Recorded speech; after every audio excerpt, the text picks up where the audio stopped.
Hey internet, welcome back to my channel. Today I am going to be doing a Selfridges haul for you guys.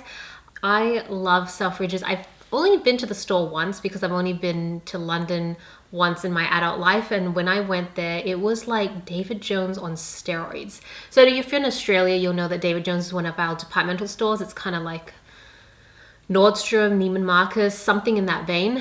They're all kind of in that more high-end market, but Selfridges was just on a whole other level. It was huge, it was beautiful, there was so many restaurants. I love the departmental store, but the main thing I really love is that I'm able to order a lot of cosmetics from them, a lot of luxury cosmetics, for actually cheaper than what I could get from Australia. So even though in Australia we still have to pay 10% GST, so when the products come in, they add an extra 10%. It is still often cheaper than buying stuff directly from, say, Mecca or David Jones. So just if you're an Aussie, that's something to keep in mind. There is, however, the issue of shipping, because shipping is about $25. But if you split the shipping with someone, or you go for Selfridges Plus, which is like $75 a year, but then you get unlimited shipping that is free throughout one calendar year, which is often what I do because I do love to shop makeup. Well, I hadn't done that for the last 2 years, but prior to that I've done it, and I've renewed my membership now, so I will be getting a lot of Selfridges stuff. So I wanted to show you guys recently what I purchased. It's actually, now when I look at it, it's a little Charlotte Tilbury, which I feel like I'm really starting to get into Charlotte Tilbury for some reason. I've always loved her stuff, but when I purchased the foundation in my Mecca haul a few weeks ago, that foundation was so good. I feel like I've been using it consistently. I didn't get to buy it from Selfridges because they never had my shade in stock. So when my shade came in stock in Mecca, I just bought it because I've heard of so many good things, and it's so good. So I was like, I feel like I want to get more. Some of these stuff I've kind of tried and dabbled in. Some I know for sure I really love. Some is new. So it's a bit of a range, but we will see how. So it is a bit of a range. The first thing I wanted to show you guys was the Giorgio Armani Luminous Silk Foundation.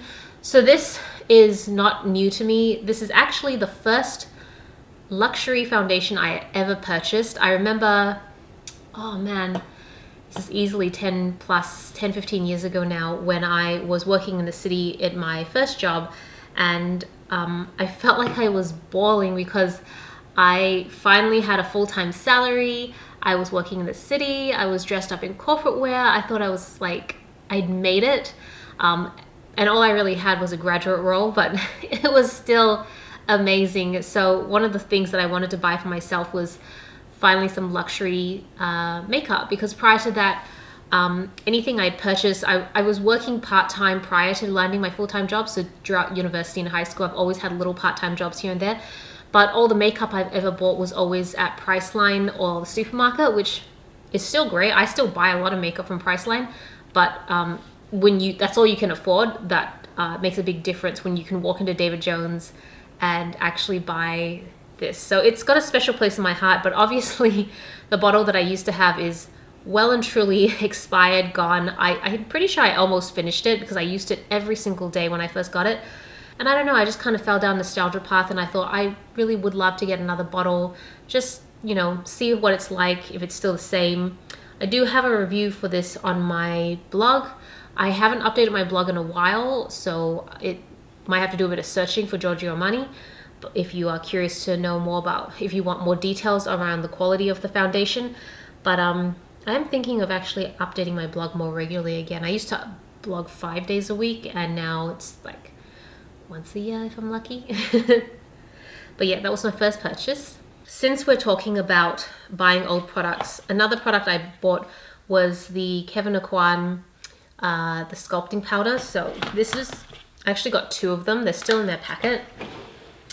So let me show you one that's already open. This is kind of like a staple in my makeup collection now. It is the best contouring powder I've used so far. It's in this little pan, and yeah, it's gorgeous. So you might think, why do you have 2 new ones? Well, I have actually almost all my makeup now sits in my house here, so that's why I have one that's open. However, in my sticker office, I have a bit of a makeup collection there, like a really small makeup collection, because sometimes I spend a lot of time there and I might have to do my makeup to go somewhere afterwards or whatever. And I have one of these over there, but it's completely shattered. And I tried repressing it because these things are expensive. So I repressed it and it changed the formulation, which really bummed me out. Like, 'cause it was still not fully used up. There's still quite a lot of product on there. I don't know why it's shattered over time, especially because all it does is sit in my drawer, but it started just cracking. And so I broke it down, repressed it. Now it's like really solid. It's almost like it goes through hard pan now. And the pigmentation is a little darker. So I don't know what I did wrong. I feel like there's some products you can repress and it's fine. And then other products like this, I guess they just don't repress very well, or I did something wrong. So I bought one to replace it there. And then I bought another one for my travel makeup, because now that things are opening up, we'll be able to travel soon. I thought I'd really love to have like one that I can travel with me, because the one I'm using here right now is the one I used to travel with. But now I have kind of like 2 locations and then travel. So that's the logic I've used. Okay, the next one, oh my God, this is like, this took a while to get because it kept going out of stock. It is the, oh no, it's got a scratch in the back. It's the Charlotte Tilbury Pillow Talk Multi Glow. It's basically a highlighter in Romance Light. They had 2 shades. One was like Romance Dream or Dream something. And this is the lighter version. And it is so beautiful. I haven't swatched this one yet. I'm struggling to like destroy the pattern on it, because I'm almost unsure whether I want to use this as an actual highlighter or whether I want to keep this more as like memorabilia, which I know it sounds strange, and even when I say it out loud I'm like, really, Celina, that is weird. But I actually do have a small little box of makeup, like they're all limited edition makeup from over the years.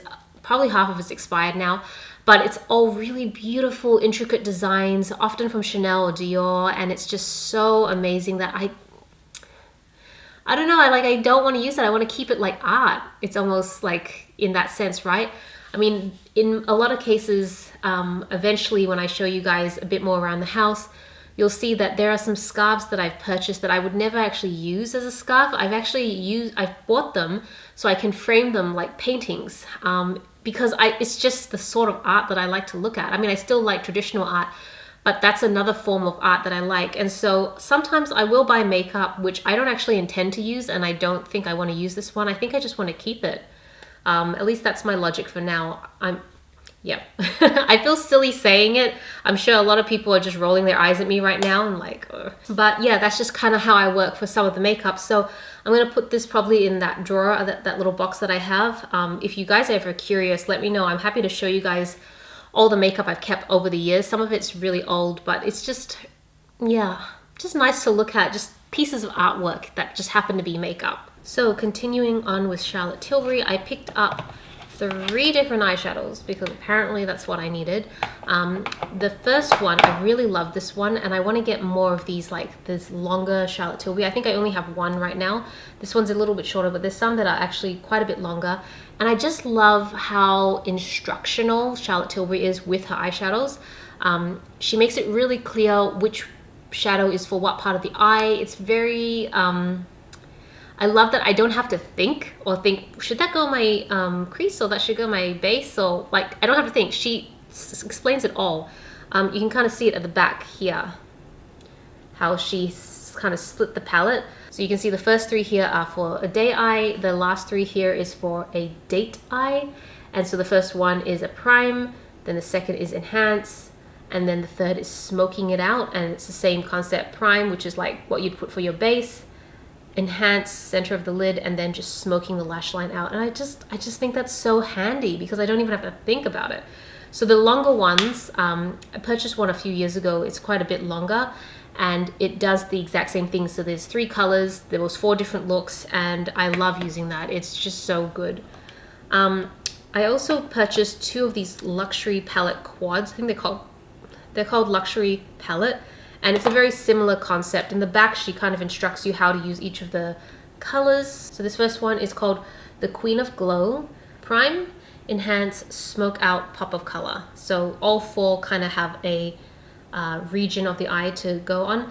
And this one is so amazing. The shimmers are so pigmented, so creamy, so buttery. I mean, I have never really tried a Charlotte Tilbury eyeshadow that I didn't like because the quality is so great. And then the next one that I purchased was Pillow Talk Dreams. So same concept, prime, enhance, smoke out, and then pop of color. And these palettes are just amazing. I only have a couple that I've had for a few years now. I really love using them, and so I'm excited to try these ones. And then, all right. And then I bought 2 last products. I've been trying to buy a few more different brow products. I mostly use Mecca, like I rotate between Anastasia Beverly Hills, Mecca, and Benefit, and I really love, and I'm really trying to branch out and try different ones. So the first one is the Charlotte Tilbury. This is Brow Cheat in Natural Black. I wanted to show you guys that it is actually kind of like an angled, it's like angled, it's not like pointed. I'm not typically a fan of angled brow pencils. I prefer something very sharp, but there was a recent brow pencil I used, I think it was from the Maybelline range, and it was angled as well, but it was very thick angle. This is much, much finer, very, very fine. So I think actually this will be fine. I think this angle I can get away with, and I do like that.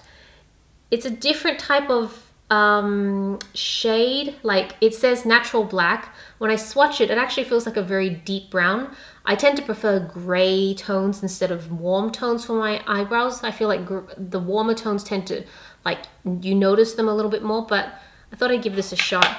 The other one is from a brand called Refi. I think the person who invented this, I think the creator of Refi was actually an influencer, if I'm not wrong. I can't quite remember. That's kind of what I remember seeing online. But I just wanted to show you, I don't know if you can see, I'm going to put it up against my face because that's where it's focused. The tip is like the tiniest little tip ever. It's so fine. So I'm really excited to try this because I think this is the finest tip I've ever seen. Like if I was in the pen world, this is like a 0.5mm pen. So I think I'm really excited to see what it's like. It is very pigmented.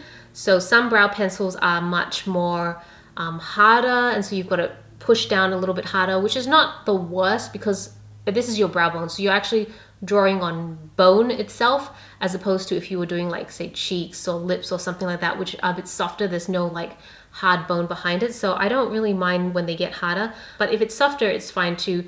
You just need to know what you're working with so that you are able to control how heavy your hand is. So yeah, that is everything I picked up from Selfridges. I will link all the products below in case you are curious and want to check them out.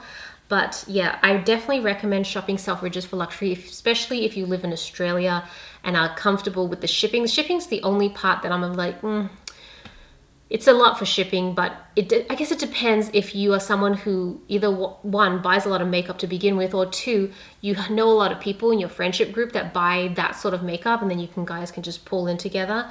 But the standalone prices themselves for individual items tend to be more affordable. Anyways, thank you so much for watching. This is Celina reporting from my room. Back to you, internet.